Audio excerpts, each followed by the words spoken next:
Assalamualaikum warahmatullahi wabarakatuh. Allahu Akbar, Allahu Akbar, Allahu Akbar. La ilaha illallah, wallahu akbar. Allahu Akbar walillahil hamd. Bismillah, alhamdulillah, wassalatu wassalamu ala rasulillah wa ala alihi wa sahbihi wa mawalah, amma ba'd. Qala Allah Ta'ala fi kitabihil karim wa huwa asdaqul qailin. A'udzu billahi minasyaitonir rajim. Bismillahirrahmanirrahim. Inna a'tainakal kautsar fasholli li rabbika wanhar inna syani'aka huwal abtar. Shadaqallahul azim. Allahumma arhamna bil Qur'an. Ma'asyiral muslimin wa zumratal mu'minin, hafidhakumullah. Bapak-bapak, ibu-ibu, saudara-saudara, kaum muslimin dan muslimat, jamaah Masjid Al-Hidayah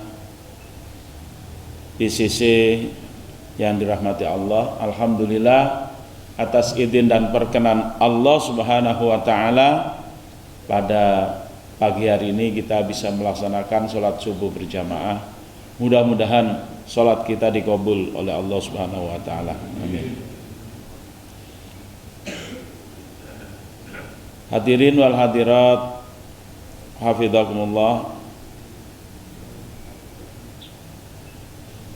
Alhamdulillah pagi hari ini sudah termasuk dalam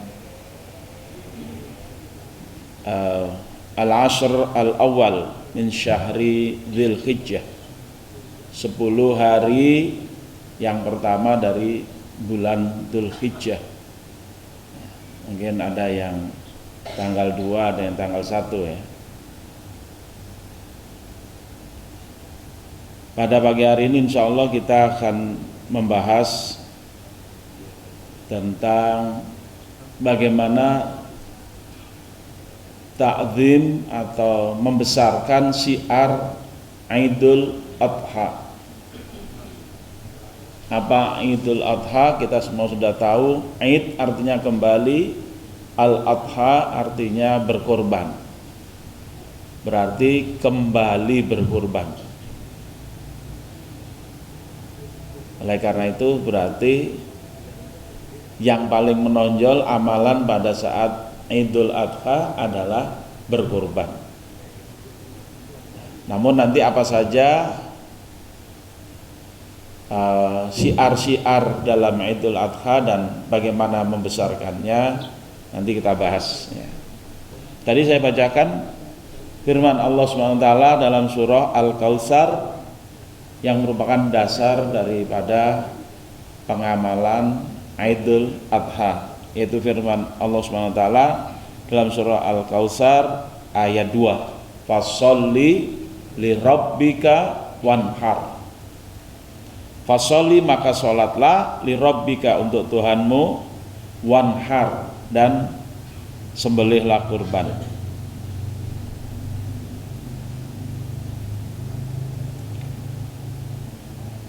Dalam tafsir Jalalain dikatakan fasholli li rabbika sholata idin nahr, maka sholatlah, fasholli li rabbika sholata idin nahr, maka sholatlah untuk Tuhanmu. Maksudnya dalam tafsir Jalalain dikatakan sholata idin nahr. Jadi Idul Adha juga disebut dengan Idun Nahr, sholat kembali menyembelih ya, kembali menyembelih. Wanhar dan sembelihlah, nusukaka. Tafsirnya dalam tafsir Jalalain dikatakan wanhar itu dan sembelihlah, nusukaka. Nusukaka berarti hewan kurban ya, atau kurban. Sembelihlah kurban yang kita biasa dalam sholat doa iftitah, inna sholati wa nusuki. Wa nusuki itu kebanyakan kita mengartikannya adalah dan ibadahku ya. Tapi yang lebih tepat adalah dan kurbanku. Nanti kita akan sampai dalam pembahasan kita ada hadis tentang Rasulullah, doa Rasulullah ketika mau menyembelih hewan kurban. Nah, itu disebut.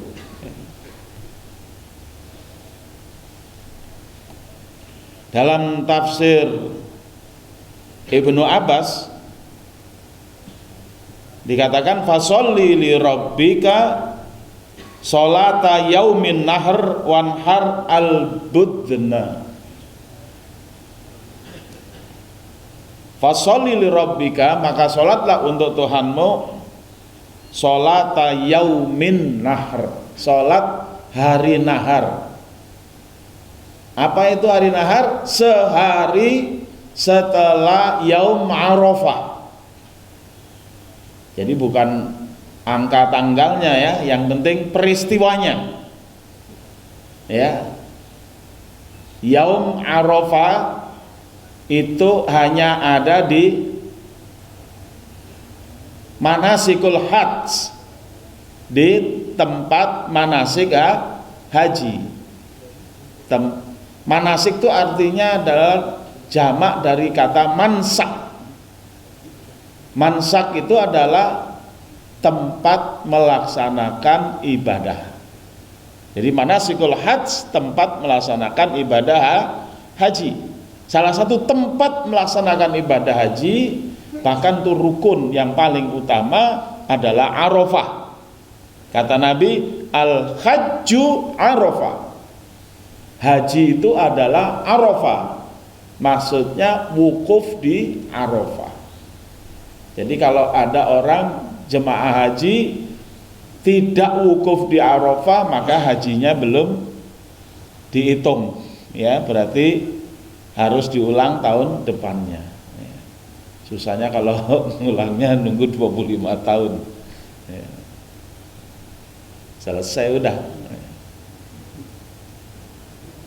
Jadi yaum Arafah itu jelas hari ketika jamaah haji wukuf di Arafah. Jadi jangan ngarang-ngarang sendiri kita, nentuin tanggal sendiri.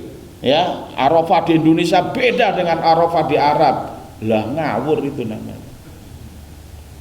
Ya, nggak ada haji ngarang itu Pak. Tawaf ngelilingi Monas misalnya, sa'i di Gambir misalnya, lempar jumroh depan istana presiden misalnya, waduh bahaya itu, bisa ditangkap Amirul Hajjnya gitu, aliran sesat itu ya. Jadi fasholli li rabbika sholata yaumin nahr. Yaumin nahr atau hari nahar adalah satu hari setelah yaum Arafah. Wanhar al-budna. Al-budna ini merujuk dalam surah Al-Hajj ayat 36. Wal budna ja'alnaha lakum min sya'airillah. Al-ayat. Al-budna atau hewan kurban, bisa ibil, unta, bisa bakor, sapi, bisa gonam, kambing ya. Baik kambingnya itu domba ya, gibas ya. Kalau orang Jawa bilangnya wedus gibas, atau kambing Jawa, orang Jawa bilangnya wedus kacangan. Ini bahasa yang masih saya ingat di Jawa Timur ya, nggak tahu kalau Jawa Tengah ya. Mungkin lain lagi, nggak ngerti. Dalam Sofatu Tafsir dikutip dari kitab At-Tashil, kanal musyrikuna yusalluna muka'an wa tasdiya wa yanharuna lil asnam. Adalah orang-orang musyrik itu dulu menyembelih korban untuk berhala, untuk asnam, untuk Lata, Uzza, Manata, Hubal. Maka mereka kalau nyembelih itu mesti Bismillata, Bismi Hubal, Bismil Manat gitu.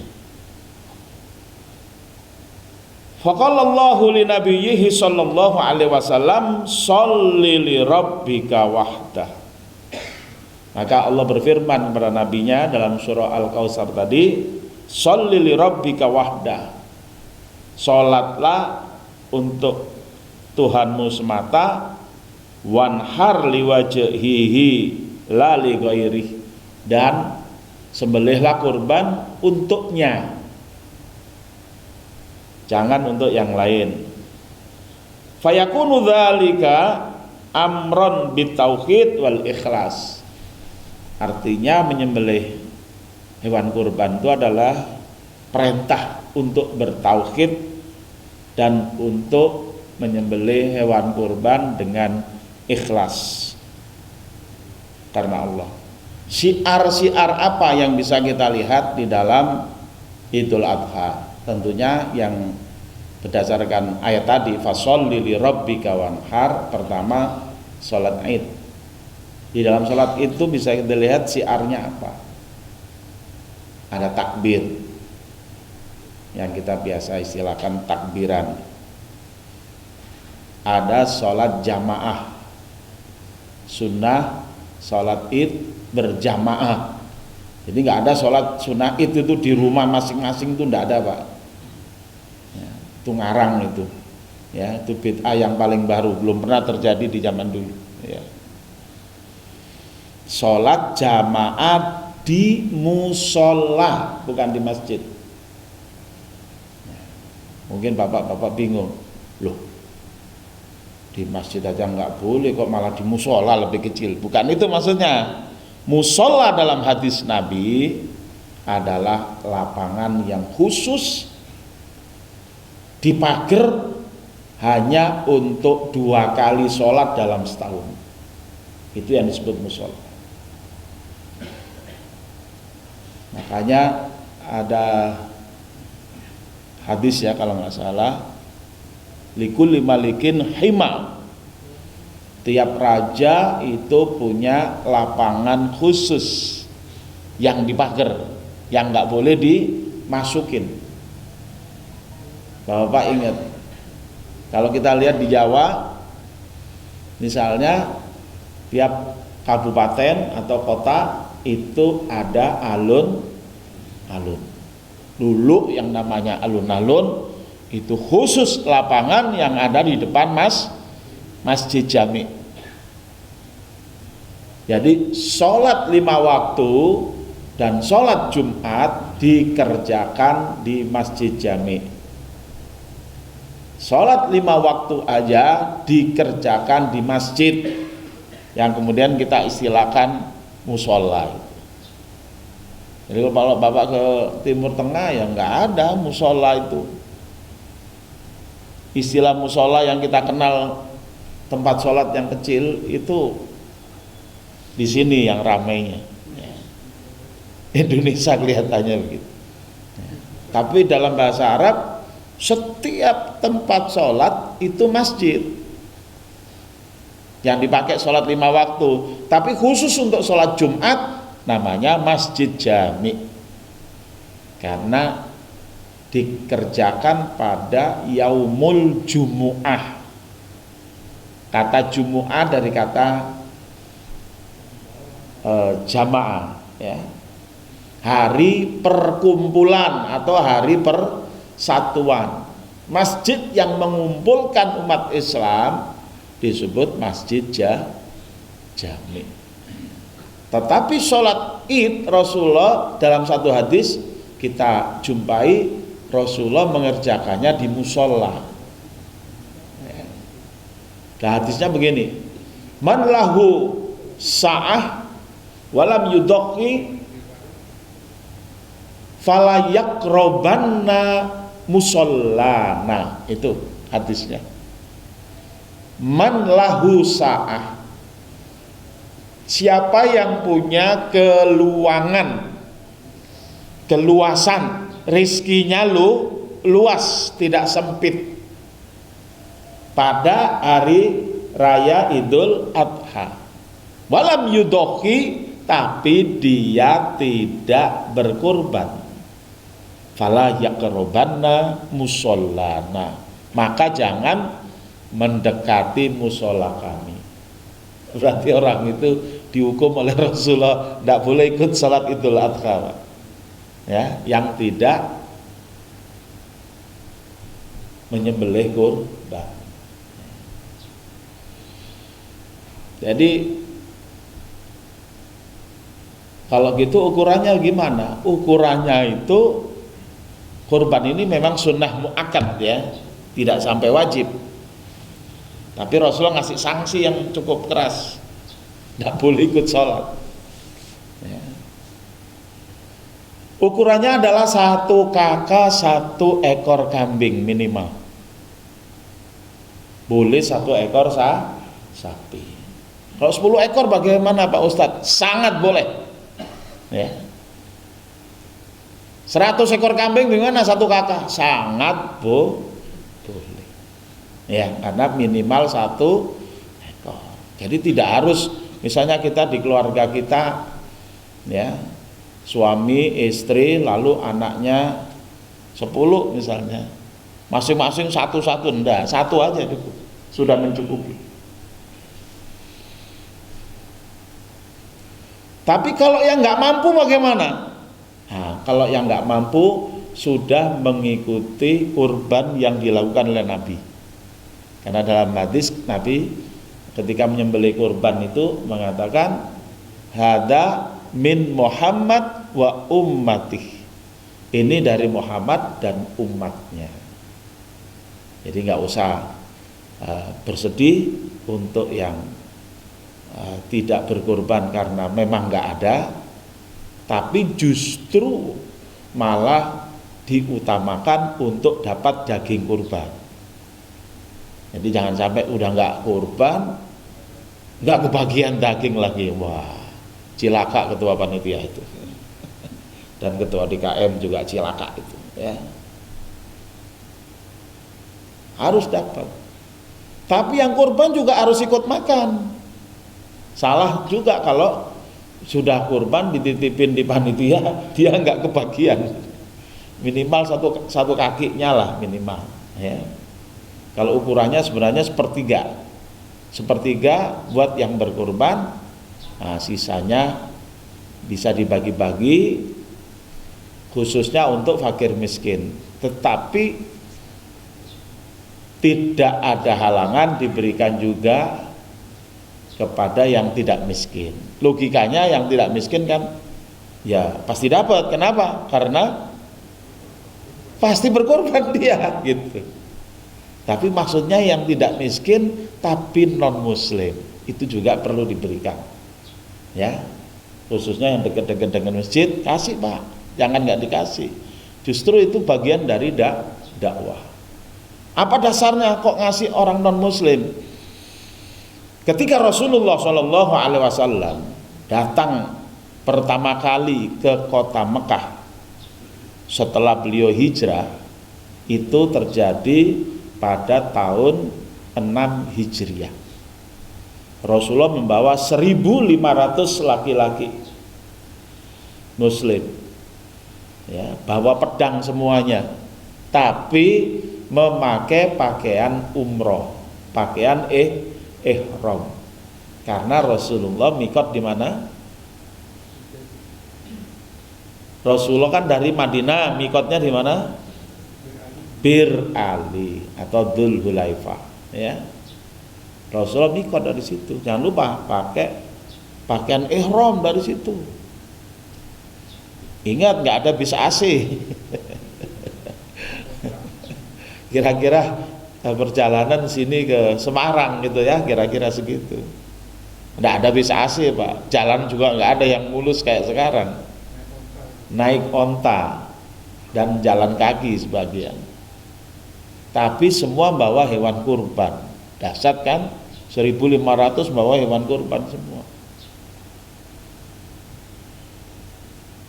Justru ketika mereka bawa hewan kurban, pemimpin kafir Quraisy grogi Pak. Kenapa? Karena setahun sebelumnya mereka menyerbu kota Madinah dengan 10.000 pasukan dengan gelar senjata, yang kemudian terjadi apa yang dinamakan perang Ahzab atau perang sekutu.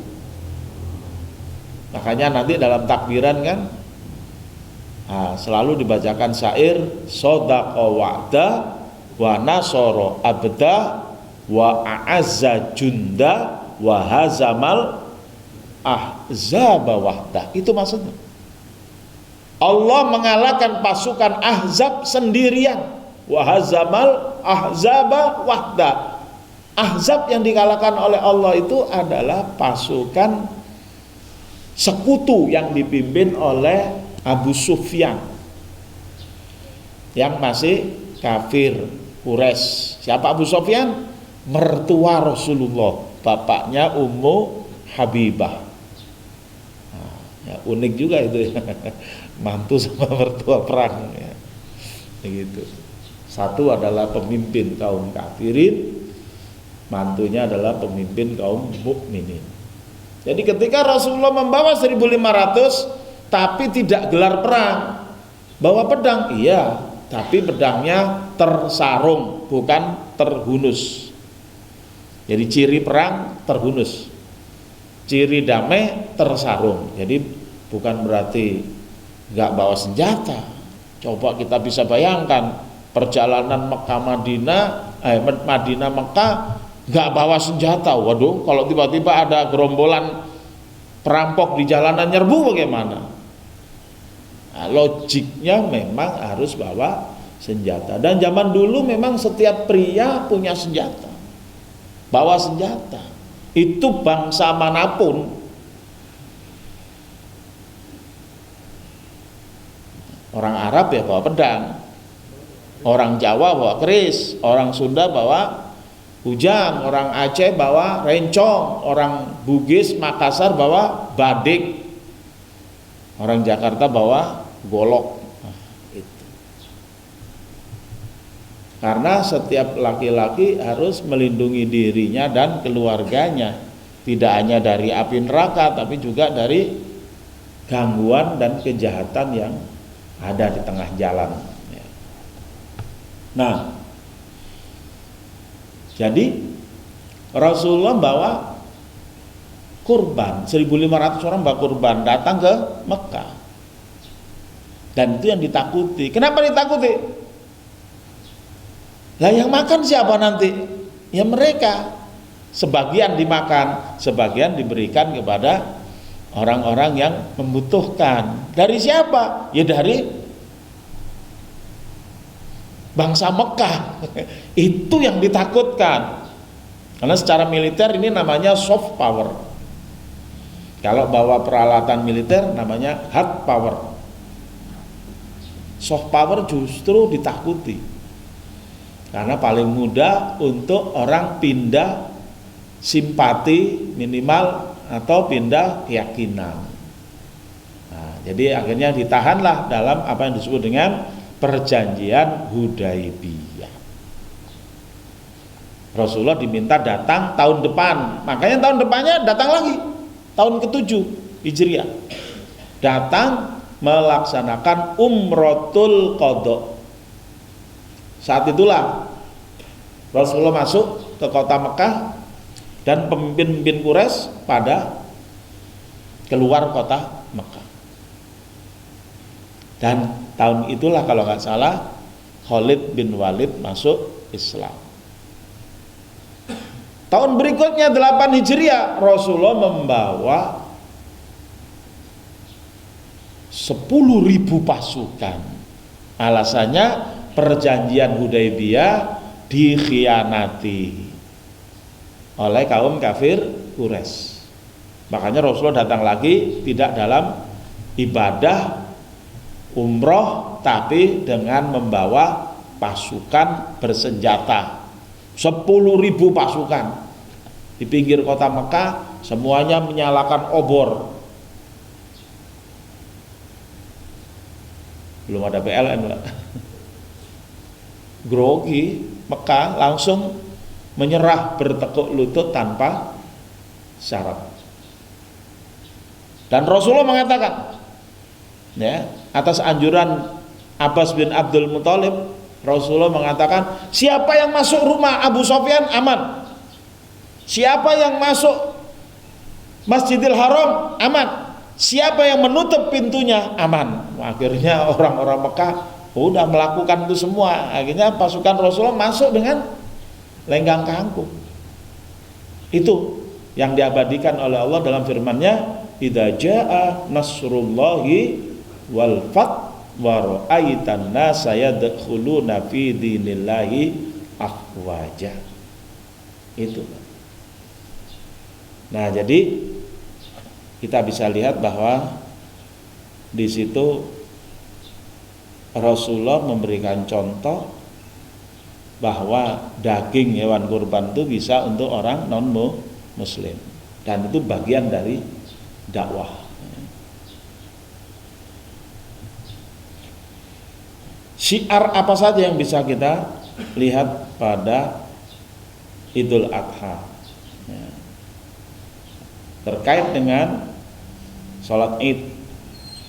Yang pertama tentu takbir, ya. Kok tadi saya baca takbir tadi? Ada dasarnya. Beda Idul Fitri dengan Idul Adha. Idul Fitri dimulai pada masuknya 1 Syawal dan lebarannya adalah 1 Syawal pagi habis subuh. Masuknya 1 Syawal maghrib. Sholat Idul Fitri pagi. Jadi masih dalam 1 hari, 1 malam, 1 hari 1 malam. Tidak berbeda harinya. Maka mulai takbirannya adalah malam Idul Fitri. Kapan mulai takbir Idul Adha? Adalah mulai malam 1 Dzulhijjah. Itu takbiran dimulai. Hanya saja umat Islam hari ini sudah banyak yang tidak mengamalkan sunnah ini. Baru kita takbirannya nanti kayak Idul Fitri. Padahal tidak. Kita tahu sudah, setelah Idul Fitri nggak ada takbiran lagi. Setelah Idul Adha ada takbiran nggak? Masih ada 3 hari. Nah, sebelum Idul Adha ada yang disebut dengan Al-Ashr, ya, Ayyamul Ashr. Jadi hari-hari 10. Jadi mulai dari 1 Dzulhijjah. Berarti hari ini kita mestinya takbir. Nah, saya perlu menjelaskan ini. Ada dalam kitab Sahih Bukhari bahwa Ibnu Umar dan Abu Hurairah pada hari-hari 10 ini beliau keluar ke pasar, lalu beliau takbir ini berdua, dan para pedagang pasar semuanya takbir. Ya. Ingat, di pasar, ya. Dan di mana saja takbir itu, ya. Takbir itu di mana saja. Jadi Idul Adha kita ramekan takbir mulai tanggal 1, 2, 3, 4, 5, 6, 7, 8, 9, 10 puncaknya. Itu disebut takbir mutlak.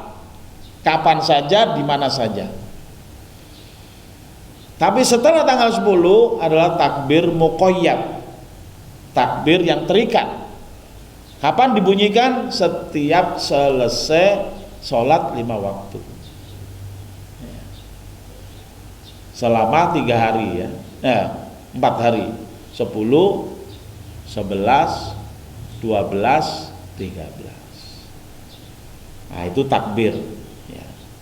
Bunyi takbirnya ya sama yang biasa kita baca.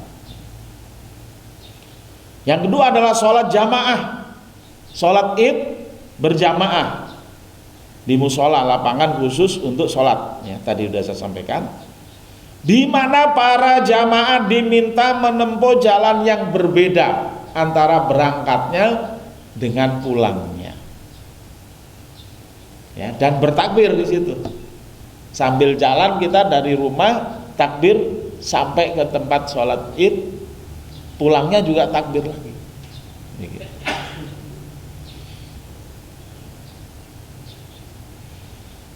Jadi memang sholat Id itu sendiri juga merupakan syiar agama Allah. Inti dan maksud dari syiar itu pertama membuat umat Islam bahagia, ya, dan semakin tenang, mantap, dekat dengan Allah. Dan orang non-muslim melihat bahwa ini satu kebesaran di dalam agama Islam. Makanya syiar itu harus dibesarkan, dan Allah memberikan pujian kepada orang yang mensiarkan agama Allah. Wa may yu'azzim sya'airallah fa innahu min taqwal qulub. Siapa yang mengagungkan syiar-syiar agama Allah, maka itu merupakan refleksi dari ketakwaan hatinya. Ya, seluruhnya. Nah, saya heran kalau ada orang bilang ini dikit-dikit takbir, dikit-dikit takbir. Takbir itu merupakan syiar agama Allah. Dan amalan dalam 10 hari pertama ini, dalam sebuah hadis dikatakan itu merupakan amalan yang paling afdol. Seluruh tahun amalan yang paling afdol adalah 10 hari ini, Pak. Melebihi puasa Ramadan. Amalan itu. Amalan apa saja? Yang wajib maupun yang sunnah. Bahkan para sahabat bertanya, apakah melebihi jihad? Kata Nabi, iya, melebihi jihad. Kecuali, kata Nabi, mujahid itu tidak pulang. Tapi kalau mujahid itu masih pulang, amalan membesarkan 10 hari pertama ini adalah lebih afdal. Amalan apa saja? Ya sholat subuh, sholat 5 waktu, sholat sunnahnya, siamnya, senyumnya, pokoknya seluruh amal soleh deh. Sedekahnya perbanyak, Pak, mumpung 10 hari pertama ini perbanyak. Termasuk terbesar adalah ihraqud dam. Amal terbesar adalah menumpahkan darah hewan kurban. Itu amalan terbesar. Nanti kita bahas lagi secara khusus. Kemudian dalam sholat Id juga perempuan semua dikerahkan, walaupun yang sedang haid. Ini menunjukkan bahwa ada keharusan untuk takdzimu sya'airillah, mentakdim, mengagungkan, membesarkan syiar agama Allah. Coba bayangin, padahal dia mens, dia haid, dia mani, terlarang, mamnu, dilarang sholat, tapi disuruh datang saat sholat Idul Fitri. Dari situ kita bisa pahami, Pak, kenapa sholat itu di musolanya lapangan, ya, karena itu yang head itu suruh datang juga. Kalau di masjid kan nggak boleh, Pak. Perempuan nggak boleh duduk di masjid kalau dia sedang haid, kecuali lewat saja nggak apa-apa. Ala abiris sabil gitu. Kalau lewat aja nggak apa-apa. Walaupun masuk masjid tapi lewat nggak apa-apa. Tapi duduk nggak boleh. Tapi waktu mendengarkan khutbah kan duduk. Waktu jamaah sholat dia kan duduk. Dia nggak boleh ikut sholat tapi duduk. Tapi karena adanya di lapangan tidak masalah. Begitu. Lalu perempuan yang punya jilbab juga diperintahkan oleh Rasul pinjamin perempuan yang nggak punya jilbab. Ya, ingat Islam masih awal-awal pertumbuhan, ya, banyak perempuan yang nggak punya jilbab, dan perempuan Arab itu nggak keluar dari rumah, jadi nggak pakai jilbab juga nggak apa-apa. Tapi memang jilbab itu pakaian luar, pakaian yang dipakai keluar dari rumah, maka memang harus ditutup ya dari atas sampai bawah. Kalau dalam rumah ya pakaian dalam ya, maksudnya ya pakaian biasa aja, pakai rok boleh ya, nggak apa-apa, tapi nggak boleh ya kalau misalnya perempuan di dalam rumah ya, walaupun dalam rumah ya nggak boleh pakai celana pendek, nggak boleh, kecuali dalam kamar. Kalau dalam kamar silakan, gaya bebas lah kalau dalam kamar ya. Nah, makanya dalam Islam kan disyariatkan orang mau masuk rumah itu harus mengetuk pintu dan mengucapkan salam, minta izin. Ya ayyuhalladzina amanu la tadkhulu buyutan ghaira buyutikum hatta tasta'nisu wa tusallimu ala ahliha. Itu syarat. Dalam sebuah hadis Nabi mengatakan ju'ilal istidzanu li ajlil basor. Disyariatkannya minta izin kalau mau masuk rumah orang itu dalam rangka menjaga pandangan ya, begitu. Yang susah adalah kalau umat kita masih belum dimengerti ya, pakaian dalam rumah dengan luar rumah sami mawon ya atau bikin rumahnya kayak akuarium lah gitu.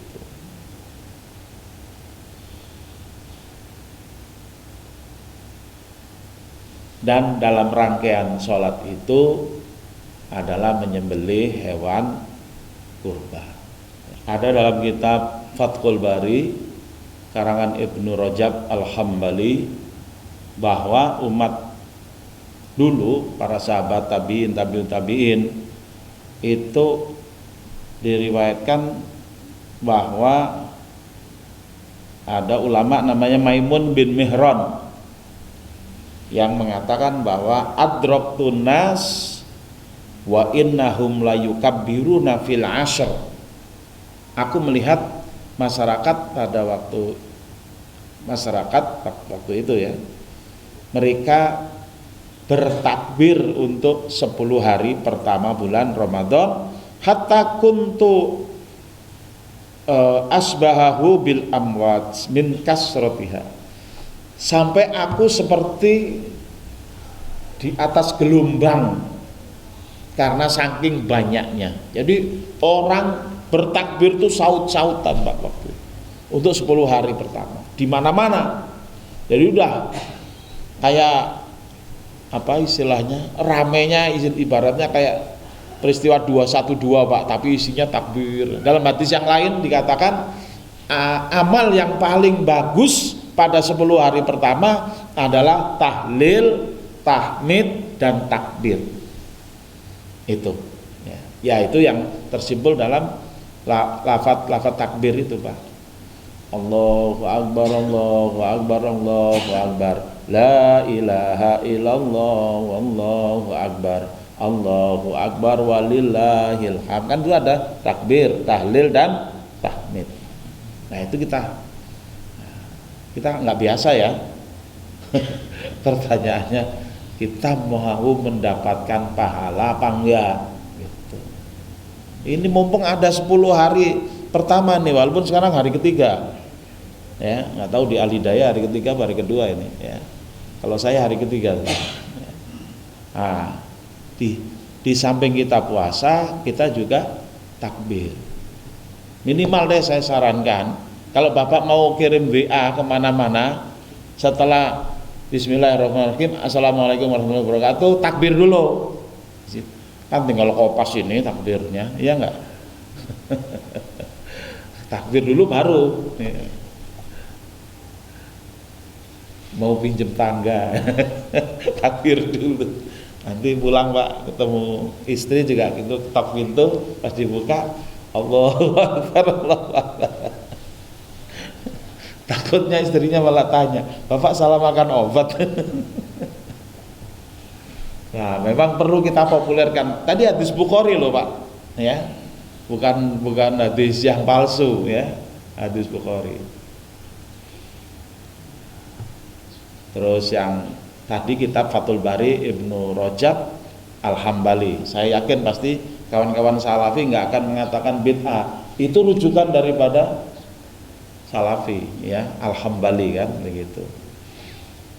Kalau yang Fathul Bari Ibnu Hajar Al-Asqalani, nah, itu rujukan Syafi'i ya. Kalau Ibnu Rajab rujukan Hambali ya. Kalau masih ada yang mengatakan bid'ah ya nggak tahu itu merujuk kemana, saya nggak ngerti ya.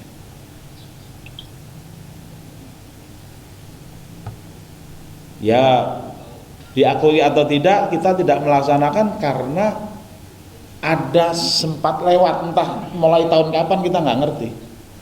Gampangannya gini aja Pak, jilbab baru mulai populer, baru mulai diperkenalkan kembali kapan? Tahun 80-an ya, awal 80-an kalau nggak salah, tahun 83, 84 ya. Mas Parjo pasti tahu itu ya. Saya ingat dulu waktu baru masuk IPB itu ya, baru mulai itu ya muncul gerakan itu. Berarti tahun-tahun sebelumnya kan ibu-ibu kita kan nggak pakai jilbab. Padahal di Quran sudah ada itu. Ya enggak? Di Quran sudah ada dan enggak pernah di Quran itu dihapus, enggak pernah gitu. Tapi bahwa itu tidak dilaksanakan, ya itu memang satu realitas yang terjadi. Ya, mudah-mudahan generasi terdahulu kita diampuni dosa-dosanya oleh Allah Subhanahu wa taala gitu. Nah, sekarang kita mau membesarkan agama Allah ya, sekarang nih dikasih kesempatan. Belum tentu Pak tahun depan kita ngalami lagi 10 hari Dzulhijjah ya, terutama yang sudah kepala 6 ya. Nah, yang setiap hari udah diincar oleh malaikat Israel ya gitu. Nah, yang kedua adalah yang terpenting dalam Idul Adha adalah budna, yaitu hewan kurban. Dalam kitab Shofatu Tafasir dikatakan wal budna ja'alna halakum min sya'airillah, dan hewan kurban ja'alna halakum min sya'airillah, kami jadikan dia termasuk syiar-syiar agama Allah. Artinya al-ibil as-samina. Nah, ini tolong diperhatikan. Budna itu al-ibil as-samina menurut Shofatu Tafasir. Onta gemuk. Kalau dalam tafsir yang lain bisa onta, bisa bakor, bisa ghanam. Tapi yang penting di sini kalimat as-samina, gemuk. Jadi kalau di Jawa ada apa namanya, mbok samina, itu artinya mbok gemuk ya Pak ya. Sumiat budnan li badanatiha wa dokhomati ajsamiha. Kenapa hewan kurban itu kok disebut dengan budna? Kata budna berasal dari kata badan.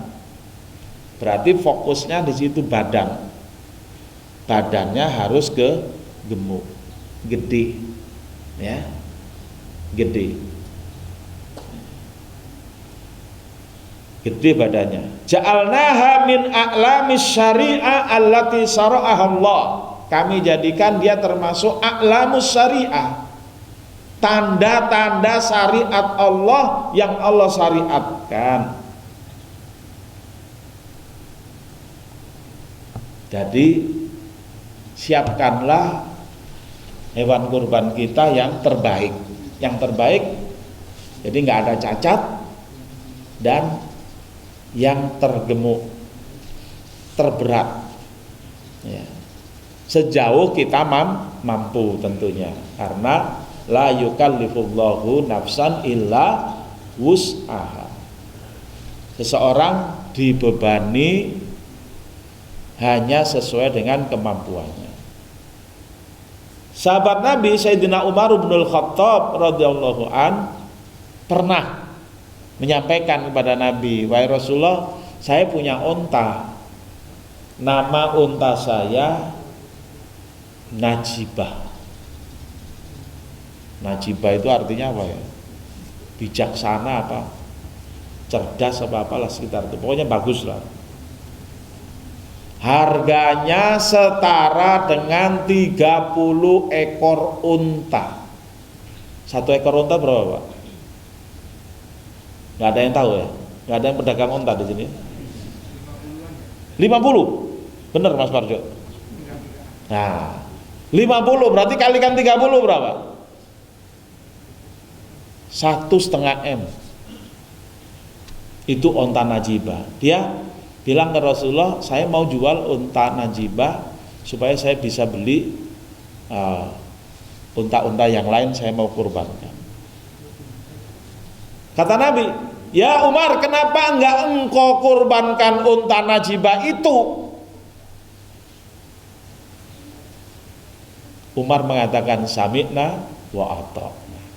Disembelih Pak akhirnya unta Najibah yang seharga 30 ekor unta. Rupiahnya menurut Pak Parjo adalah 1,5 M. Ya, begitu Pak. Kenapa? Mungkin kita penasaran ya. Ingat Pak, unta yang dikorbankan itulah yang akan dinaiki pada hari kiamat. Begitu orang bangkit dari kubur menuju padang mahsyar, ada yang berjalan kaki, ada yang mengendarai hewan. Untakah, sapikah, ya, kambingkah. Makanya diminta untuk nyembelih unta yang saminah, yang gemuk, bahkan yang bagus, bahkan yang mahal. Rasulullah nggak menerima logikanya, kan kalau dijual dibelikan banyak kan. Nah, udah yang paling bagus saja. Ingat Pak, kalau di rumah Bapak ada kijang, nanti di hari kiamat kijangnya nggak bangun Pak, nggak bisa Bapak kendarai. Panther nggak bisa, bahkan jaguar juga nggak bisa. Hanya yang ada adalah budna, hewan kurban. Apakah sapi, apakah kambing, apakah unta. Gitu. Ayam apa boleh? Nggak ada syariatnya ayam itu. Jual dulu ayamnya, lalu belikan kambing atau belikan sapi atau unta. Karena di sini nggak ada unta ya, sapi atau kambing. Gitu. Pokoknya yang tergede, termahal yang Bapak bisa jangkau. Kalau di Al-Hidayah standar kambing berapa Pak? 3 juta. Kalau Bapak punya 7 juta, belikan kambing yang harganya 7 juta. Loh, kan mending dibelikan kambing 3 juta Pak Ustadz, untung 4 juta. Rugi kita. Kenapa? Berarti kita investasi akhiratnya mestinya kita tahu kambing yang gede yang harganya 7 juta yang nanti kalau di akhirat kita bangun itu kendaraan kita. Jadi yang sudah sepuh-sepuh mending kijangnya dijual aja Pak ya. Belikan sapi Lemotion ya, begitu. Kalau Bapak kira-kira tahu nih tahun depan saya bakal meninggal, udah jual dulu aja.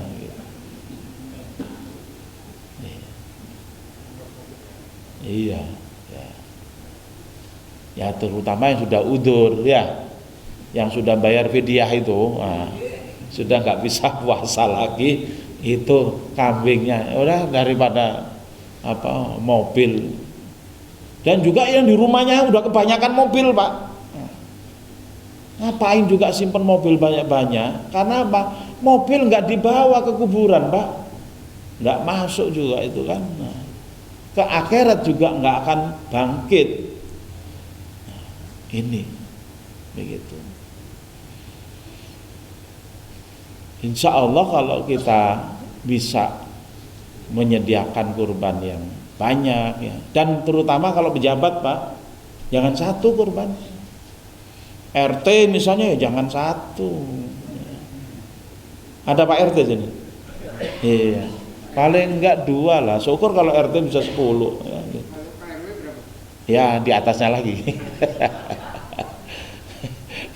Kalau RT 2 ya RW, 1 RW berapa RT gitu aja.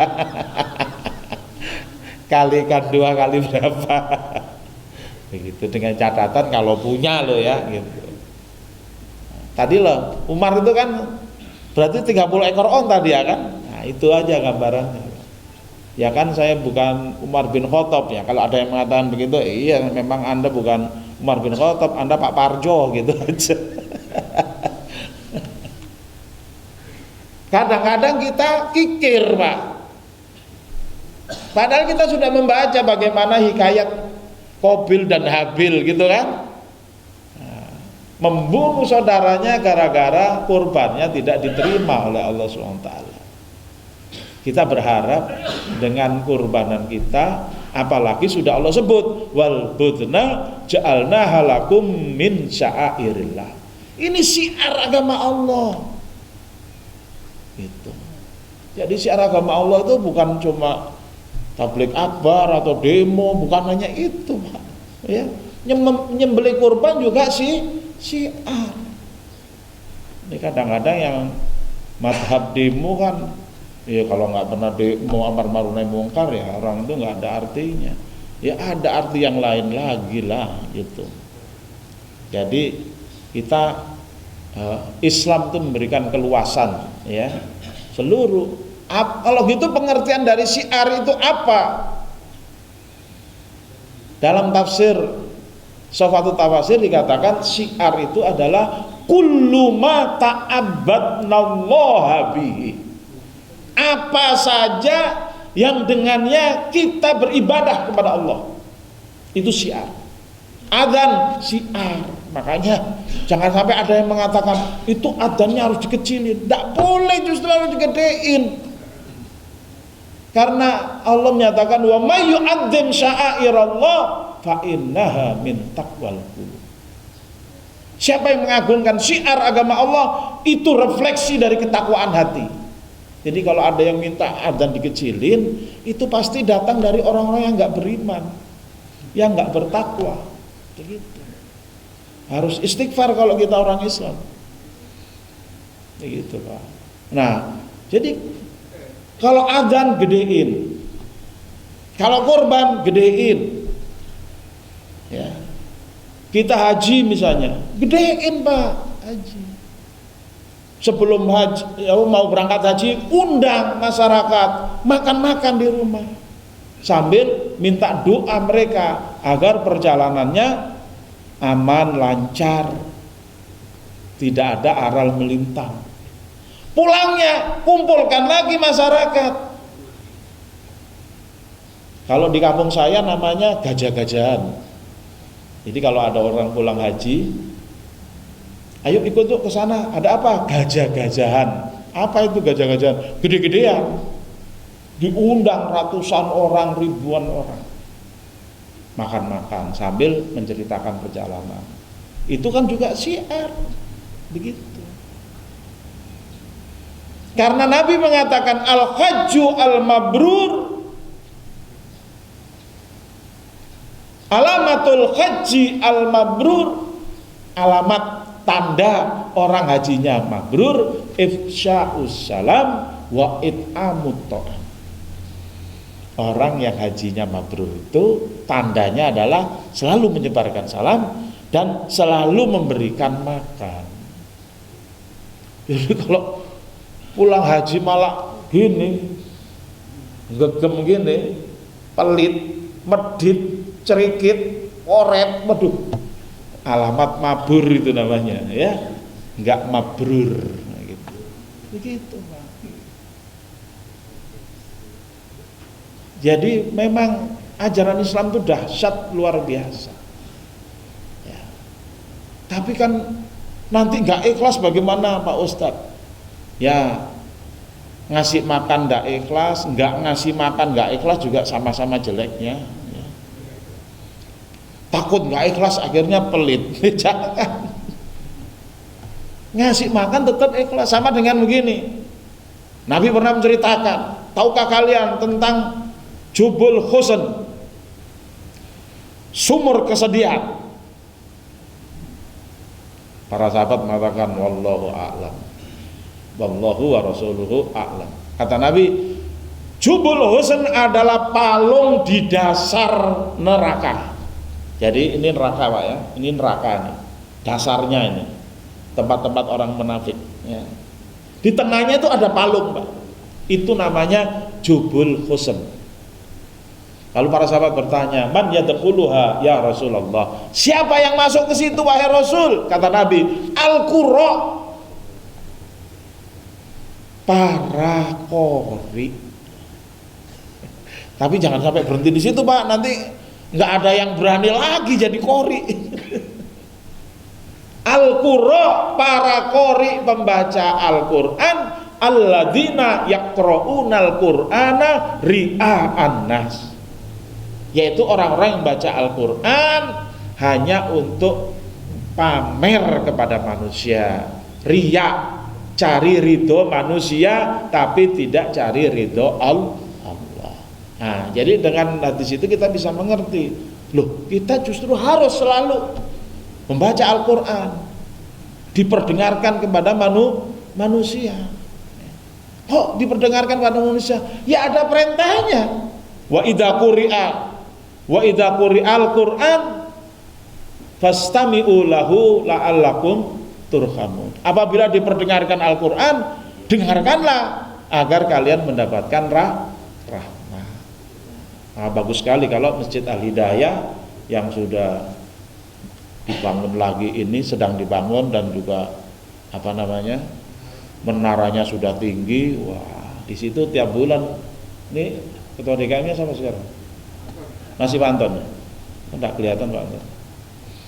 Itu diadakan Pak tiap bulan ya, semaan Al-Quran. Yang korinya jangan sampai nanti, waduh nanti saya masuk neraka loh. Kalau nggak ada yang baca Quran, terus ya apa yang dengar apa gitu. Itu kita diperintahkan. Ya. Makanya tadi malam saya bikin podcast untuk kita mulai gerakan semaan Al-Quran ya. Tapi kita mau ziarah dulu Pak ke Jawa Timur kepada perintisnya Gusmi ya, Kiai Haji Hamim Jazuli. Kalau ada jamaah Masjid Al-Hidayah mau ikut boleh ya, apalagi ikut dan bawa mobil, jadi enak, saya tinggal numpang aja ya gitu ya. Ke Jawa Timur sekarang gampang Pak, paling nggak sampai 15 jam nggak udah nyampe. Yang penting sopirnya kuat dan mobilnya bagus ya. Baik, jadi syiar menyembelih kurban itu harus kita besarkan Pak. Syukur-syukur bisa di Masjid Al-Hidayah ini dalam 4 hari nyembelih terus Pak. Tanggal 10 nyembelih, 11 nyembelih, 12 nyembelih, 13 nyembelih. Yang nyembelih siapa Pak Ustadz? Ya jagal yang nyembelih. Masa nyembelih sapi lagi kan nggak bisa. Nanti yang masak bagaimana? Ya ibu-ibu yang masak. Sediain di sini, tulis, bikin spanduk yang gede. Ya, dalam rangka ta'dzimu sya'airillah, mengagungkan syiar agama Allah, kami menyediakan makan siang gratis. Ya, selama 4 hari, tanggal 10, 11, 12, 13. Nah, menu ya. Apa itu? Sembur apa gulai? Nah, rendang terserah deh, silakan. Saya nggak ikut campur teknisnya, tapi saya tidak menolak kalau ada kiriman dari sini ke Kayu Manis ya gitu. Nah, begitu. Maka insya Allah Pak, kalau ini dikerjakan oleh Al-Hidayah ya, terus masukkan ke YouTube-nya, itu bukan berarti kita mencari keridhaan manusia, bukan, tapi tetap mencari keridhaan Allah dan ingin mencari pahala tambahan. Siapa tahu dengan kita masukkan YouTube, orang jadi tahu tahun depan meniru, atau bahkan tahun ini pun, karena kan ada 4 hari. Allah sudah kasih 4 hari libur. Masa kita sok-sokan, aduh saya mau puasa lagi, nggak boleh puasa. Tanggal 10, 11, 12, 13 itu nggak boleh puasa. Berarti apa? Disuruh makan. Kalau suruh makan dan ngasih makan, nah itu siapa yang bertanggung jawab? Ya semua kita, khususnya yang sudah pergi haji. Tanda haji mabrur adalah it'amu ta'am. Waduh, kena haji kalau gitu. Ya kena, tapi dapat pahala kan alhamdulillah. Ya, begitu. Nah, mudah-mudahan dengan orang lain mengikuti, kita juga dapat pahala kopas. Itu cara mengagungkan syiar agama Allah. Makanya di Jawa, Pak,